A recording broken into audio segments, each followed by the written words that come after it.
महाराष्ट्र में चल रहे सियासी घटनाक्रम के बीच नेताओं के नित नए बयान सामने आ रहे हैं। अब राजनीतिक विश्लेषक संगीत रागी ने बड़ा बयान दिया है। उन्होंने कहा कि जब एमवीए की सरकार बनी तब क्या शिंदे सो रहे थे?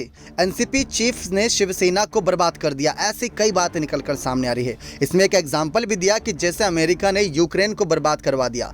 इस पर रांकपा नेता योगेश दिसाले विफर गए।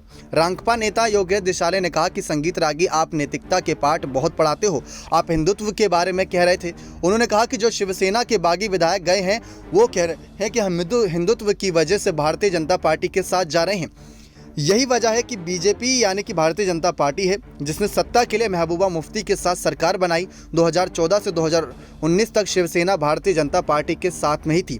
एकनाथ शिंदे ने जो 39 विधायकों का एक नया गुट तैयार किया है, वहीं एकनाथ शिंदे ने कहा कि भारतीय जनता पार्टी हमारे ऊपर कैसे अन्याय कर रही है, ये कहकर अपना इस्तीफा दे दिया था। रागी ने कहा कि एकनाथ शिंदे समेत जो उनके गुट के लोग थे, उनके मंत्रियों की फाइल उद्धव ठाकरे के पास तक पहुंची थी। जब पहले आदित्य ठाकरे उसको देख लेते थे, कई फाइलें उनकी रोक भी दी गई, जिसको उन्होंने कहा भी है। रागी ने कहा कि आदित्य ठाकरे अभी बच्चे हैं। उद्धव ठाकरे ने सरकार बनाते समय हिंदुत्व के मुद्दे पर कॉम्प्रोमाइज किया है। शिवसेना जैसी पार्टी को हिंदुत्व के मुद्दे पर सफाई देनी पड़ रही है, इससे बड़ी और क्या दुर्दशा हो सकती है। शिवसेना प्रवक्ता कृष्णा हेगड़े ने कहा कि बीजेपी के लिए हिंदुत्व एक वोट बैंक है, लेकिन शिवसेना के लिए हिंदुत्व एक विचार है जिसको हम कभी नहीं छोड़ सकते। बीजेपी सांसद प्रतापराव पाटिल ने कहा कि एकादशी आने वाली है और देवेंद्र फडणवीस सीएम बनने के बाद ही एकादशी की पूजा करेंगे। बता दें कि 10 जुलाई को एकादशी और बीजेपी सांसद के कहने का अर्थ है कि 10 जुलाई के पहले ही देवेंद्र फडणवीस सीएम बनेंगे और पूजा करेंगे। ये बड़ी बात निकलकर सामने आ रही है।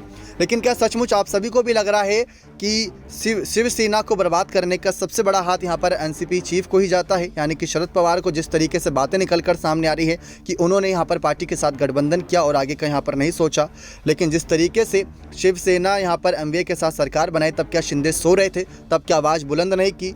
अब अचानक से ऐसी क्यों? ऐसे कई तमाम बातें निकलकर सामने आ रही है। लेकिन क्या सचमुच देवेंद्र फडणवीस 10 जुलाई से पहले सीएम पद को संभालते नजर आएंगे? क्या एकनाथ शिंदे का फैसला रुख बदल देगा या उद्धव ठाकरे अपनी कुर्सी बचाने में कामयाब रहेंगे? तमाम खबरें यहाँ पर निकलकर सामने आ रही है। बने रहें और इन सब के बीच शरद पवार के बयान पर भी नजरें रहेंगी, तो वो भी जानने के लिए काफ़ी दिलचस्पी है यहाँ पर इस समय देखा जाए सभी के मन में कि आगे क्या होता है महाराष्ट्र की सियासी संकट में।